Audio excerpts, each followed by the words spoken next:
Bom, gente, eu quero falar agora para vocês sobre um operador importantíssimo em relação ao princípio da exclusão, que é o chamado operador de troca, tá? Que a gente introduz para descrever uma maneira mais elegante de obter as propriedades necessárias da função de onda de um sistema de duas partículas idênticas, que a gente veio vendo, né, no último vídeo, bósons e férmions. Esse operador de troca, ele faz o seguinte: vamos supor que você tem uma função que depende da posição de duas partículas. Dois elétrons, duas partículas idênticas, tá? Dois elétrons, por exemplo. Então, uma função em que o primeiro argumento é a posição do primeiro elétron, o segundo argumento é a posição do segundo elétron. O que faz o operador de troca quando age sobre essa função? Ele basicamente troca para as partículas de posição. Então ele coloca a partícula 1 na posição de onde estava a partícula 2 e a partícula 2 na posição onde estava a partícula 1. Certo? A partícula 1 está aqui, a 2 está aqui.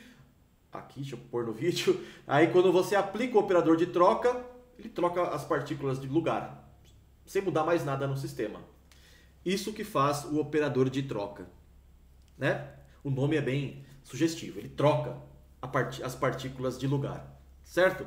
Aí eu pergunto para vocês, quais são os autoestados e autovalores do operador de troca, né? Eu tenho que resolver esta equação aqui, né? Aplicar o operador de troca a algum autoestado, vamos chamá-los de FP, né? Que é uma função, o autoestado é uma função das coordenadas das duas partículas, e quando eu aplico o operador de troca num autoestado, isso vai me gerar um autovalor vezes a própria função. Certo? Eu tenho então que descobrir quais são as funções que satisfazem esta equação, quais são as autofunções ou autoestados e quais são os possíveis valores aqui de lambda p, que são os autovalores. Certo? Bom, aqui está feita a conta, tá? Ó. Então, esta equação que eu coloquei aqui em vermelho é esta primeira aqui, a equação geral de autovalores e autoestados, né? Aplicar o operador P a um autoestado gera o próprio autoestado multiplicado pelo autovalor.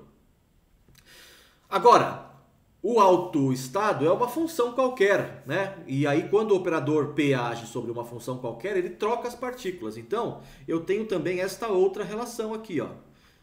Quando o operador troca age sobre o autoestado, ele também faz com que eu troque a posição dos dois elétrons ali, das duas partículas idênticas, né? Então, operador P aplicado à função FP faz com que eu troque a posição. Onde estava R1, ponho R2 e vice-versa. Tá? Então, são essas aqui as duas propriedades do operador troca em relação aos seus autoestados, né? A primeira delas é genérica, serve para qualquer função, não só os autoestados. Esta daqui, por outro lado, serve apenas para os autoestados.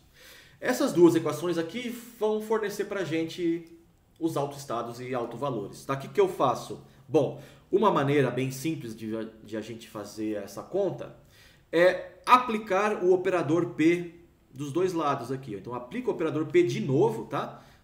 Mais uma vez aqui, dos dois lados. E aí vejo o que acontece. Tá? Né? Aplicar aqui, ó, operador P duas vezes significa o P ao quadrado, né? Então, essa parte aqui veio para cá, ó. P ao quadrado, agindo sobre FP, aí você tem que isso tem que ser igual ao operador P agindo sobre tudo isso. Bom, lambda é uma constante, né? Então, em princípio, eu poderia colocá-lo na frente do operador P. Passar o operador para cá, ó. Como eu fiz aqui, tá vendo? E aí, ó, aplicar o operador P a um autoestado gera o autovalor. Isso daqui é o lambda, lambda P, né? Lambda P, FP, R1, R2. Como já tinha um lambda P ali, vai ficar aqui um lambda ao quadrado, FP. Certo? Então, aplicar o operador P novamente na primeira das equações ali, me leva a esta equação aqui. P ao quadrado aplicado num autoestado de P, me gera lambda P ao quadrado, o autoestado. Já aqui, ó, quando eu aplico o operador P novamente aqui, o que acontece? Bom, vai ficar P ao quadrado de um lado, né? E aqui, aplicar o operador P a FP, de R2 e R1, o operador faz o quê? Troca as partículas de posição. Então, aqui eu tinha o operador P aplicado a FP, R2 e R1. Você vai obter a mesma função, só que com os elétrons ou as partículas trocadas de posição. Ficou claro, né? É bem simples assim a ideia. Então, esta equação nos trouxe até aqui, esta nos trouxe até aqui. E aí, iguale as duas, ó. P ao quadrado aplicado a FP de R1 e R2. Eu tenho duas expressões para isso, né? A primeira é esta e a segunda é esta. Então, essas duas têm que ser iguais entre si. Lambda ao quadrado FP de R1 e R2 tem que ser igual ao FP simplesmente de R1 e R2. Entende? Então, eu descubro que lambda P ao quadrado é 1. Essa aqui é a primeira. Só de comparar aqui, ó. Né? Lambda P ao quadrado FP tem que ser igual ao FP, simplesmente. Portanto, lambda P ao quadrado é 1. E aí, com isso, eu descubro os dois autovalores possíveis. Lambda P pode ser mais 1 ou menos 1. Tá? Então, aqui estão os autovalores. A gente descobriu já. Além disso, gente, reparem no seguinte, ó. O que faz o operador... Deixa eu apagar todas essas setas aqui. O que faz o operador P ao quadrado sobre FP de R1 e R2? Nada. Ele simplesmente repete lá a mesma função, sem mudar nada, né? Porque, veja, P ao quadrado é aplicar P duas vezes. Quando eu aplico uma vez, troca de posição. Aplico de novo, volta onde estava. Então não muda nada, né? Aplicar o operador troca duas vezes é a mesma coisa que não fazer nenhuma, né? A mesma coisa que não fazer nada, né? Portanto, eu identifico o operador P ao quadrado como o operador identidade, né? Igual a 1. Isso aqui seria um 1 com um chapeuzinho em cima, né? É o operador identidade, ou seja, o operador que apenas multiplica por 1, que não faz nada, basicamente, né? P ao quadrado, então, é o operador identidade, que é um resultado interessante, mas mais importante do que isso é o valor do alto valor, né? Ou melhor dizendo, simplesmente o alto valor, né? Que é mais ou menos 1. Tá? E aí eu descubro, né? Montando aqui nesta equação, ó, que é a equação de autovalores e autoestados, eu posso trocar o lambda P por mais 1 ou menos 1. Então eu escrevo assim, ó. Essa daqui é a equação de autovalores e autoestados, né? Quando eu aplico o operador troca numa função, que é o autoestado dela, de R1 e R2, eu obtenho mais a própria função ou menos a própria função, que é necessariamente igual à função com as coordenadas trocadas de lugar, né? Quando eu aplico, né, o operador P a qualquer função de duas variáveis, que são posições de duas partículas, ela troca. Então, eu tenho esta igualdade aqui, que é a igualdade entre essas duas coisas, ó. Que, em resumo, estão aqui, as duas opções. Ou o FP de R1 e R2 é mais o FP de R2 e R1, ou é menos FP de R2 e R1. Tá? E aí, esta primeira equação, a gente diz que é uma função simétrica. Por quê? Não importa a posição das partículas 1 e 2. Se eu troco as partículas de lugar, nada muda. A função continua a mesma coisa. O mesmo sinal aqui, nada muda. E isso a gente chama que existe uma simetria em relação à troca, né?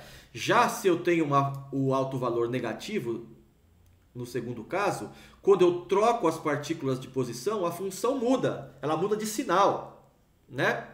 E aí eu chamo isso de uma função antissimétrica. Tá? Então, basicamente, ó, né? Quais são os autoestados do operador troca? Bom, são quaisquer funções simétricas ou antissimétricas, tá? Quaisquer funções das posições simétrica ou antissimétrica serão autoestados do operador de troca. Então, ele tem um conjunto bem grande de autoestados, né? Já os autovalores são mais 1 ou menos 1. Tudo bem? Espero que tenha ficado claro toda essa ideia aqui de operador de troca, porque ele é importante agora para a gente definir essa coisa de simetrização e antissimetrização da função de onda em relação ao princípio da exclusão. Tá bom? Então vejam o seguinte, ó. Se eu tenho duas partículas idênticas, o meu hamiltoniano não pode diferenciar essas partículas. Concorda ou não?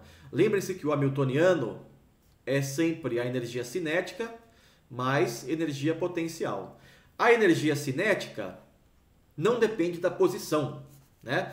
Ela depende da velocidade ou do momento, basicamente, né? É o P1 ao quadrado sobre 2m1, no caso de duas partículas idênticas, né? Mais P2 ao quadrado sobre 2m2. Trocar as partículas de posição não afeta a energia cinética, porque não depende da posição, certo? Depende apenas do momento, operador momento. Então, a energia cinética a gente já sabe que está lá simétrica e não diferencia entre as partículas. Mas é possível que eu tenha uma energia potencial que diferencie as partículas, mas isso não pode acontecer. Então, obrigatoriamente, a minha energia potencial tem que ter essa cara. Tem que ser simétrica, basicamente. Se eu troco as partículas de lugar, eu continuo com a mesma função. Não muda o sinal aqui na frente. Ela continua sendo simétrica. Porque se não fosse assim, o meu hamiltoniano estaria diferenciando as partículas idênticas, que por definição não é possível. Então, eu tenho que ter esta cara aqui de potencial.